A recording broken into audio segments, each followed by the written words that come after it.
Selamat petang, salam sejahtera. Isu paling hangat petang ini, kalaulah Anwar Ibrahim jadi Perdana Menteri ketika ini. Berita sepenuhnya, ulasan sepenuhnya. Hanya dalam tempo sekitar 100 hari lebih, Sikit memegang jawatan sebagai Perdana Menteri, Ismail Sabri Yaakob lebih dilihat dan dikenali karena kegagalan berbanding kejayaan yang boleh dikenal. Banjir yang berlaku khususnya di Selangor lebih menyerlah hakikat ketidakmampuannya sebagai pemimpin dalam mengurus negara sebagai Perdana Menteri.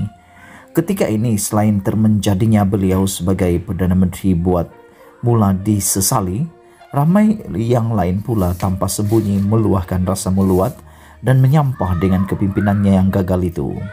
Selain beliau sendiri dikategorikan gagal teruk, Ismail Sabri juga dilihat tidak upaya membetulkan perangai menteri-menterinya yang lemah dan tidak tahu bekerja.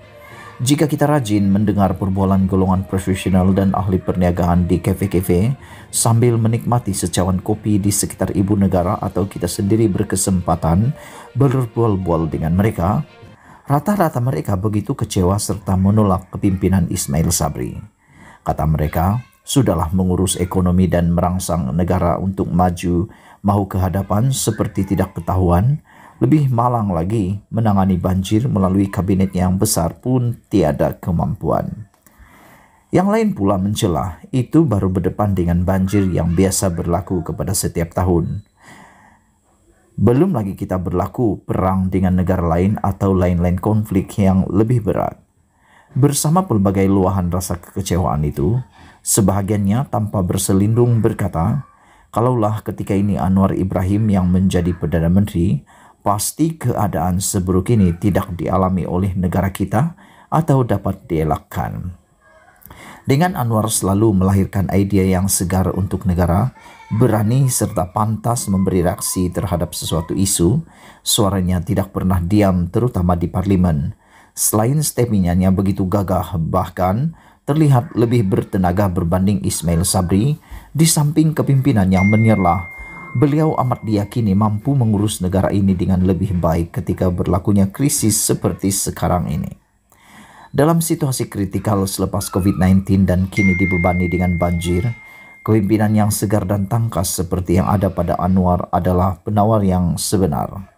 Jika Anwar menjadi panglima perang menerjui negara ketika banjir ini, kita mungkin tidak akan mendengar rungutan tentang kelemahan NADMA atau Agensi Pengurusan Bencana Alam yang lambat bertindak di bawah pengawasan Menteri Lantikan Ismail Sabri sendiri. Pasti Anwar akan bertindak lebih pantas membetulkan keadaan atau setidak-tidaknya memberi teguran yang keras kepada menteri yang bertanggung jawab terhadap NADMA. Pada era PH berkuasa sebelum ini dan berlaku tragedi pencemaran udara di Pasir Gudang pada 2019, NADMA yang ketika itu di bawah pengawasan Dr. Wan Azizah Wan Ismail selaku timbalan Perdana Menteri telah terbukti bertindak dengan berkesan dan akhirnya berjaya melindungi keselamatan rakyat. Itu baru NADMA di bawah jagaan Dr. Wan Azizah. Bayangkan jika di dalam genggaman pengawasan suaminya Anwar. Jika Anwar menjadi Perdana Menteri ketika ini, menteri yang hanya tahu mencuci tahi cicak, serta selayaknya dibayar gaji minimum Rp1.200 sebulan saja, kalaupun tidak dipaksa meletak jawatan, sudah tentu akan disembur dengan peringatan yang menjadikannya lebih berhati-hati di masa depan. Begitu juga dengan menteri-menteri yang suka bercuti ke luar negara, tanpa mengambil kira banjir sedang melanda.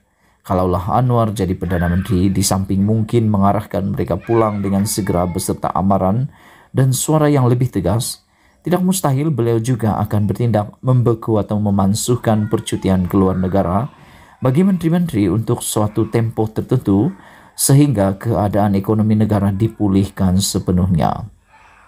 Seandainya Anwar jadi Perdana Menteri juga ketika ini, pasti bukan sekadar Rp1.000 bantuan diterima oleh mangsa banjir yang rumah mereka tenggelam dan perabot serta peralatan musnah semuanya itu.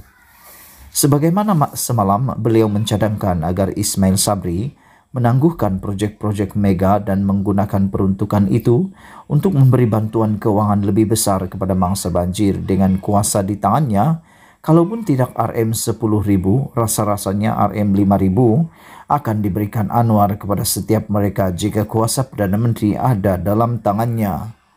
Itulah Anwar. Beliau sentiasa dikenali sebagai pemimpin yang lebih mengutamakan rakyat, dan rekodnya ketika menjadi timbalan Perdana Menteri dan Menteri Keuangan sebelum ini adalah bukti nyata bagi mereka yang mahu berfikir dan menerima realiti. Sekarang pun, dengan kuasa dan kemampuan keuangan yang terhad yang dimilikinya, sekadar sebagai ketua pembangkang saja, lihatlah juga bagaimana beliau sentiasa muncul atau bersuara dalam apa juga tragedi yang menimpa rakyat dan negara.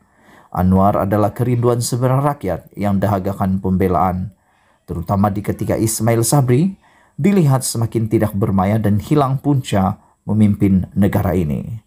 Ditulis oleh Sahbudin Husin 28 Desember 2021, dipetik daripada sahbudin.com. Sekian isu hangat petang ini. Jangan lupa tinggalkan komen Anda. Setiap daripada komen Anda amatlah dihargai. Kita jumpa lagi. Bye-bye.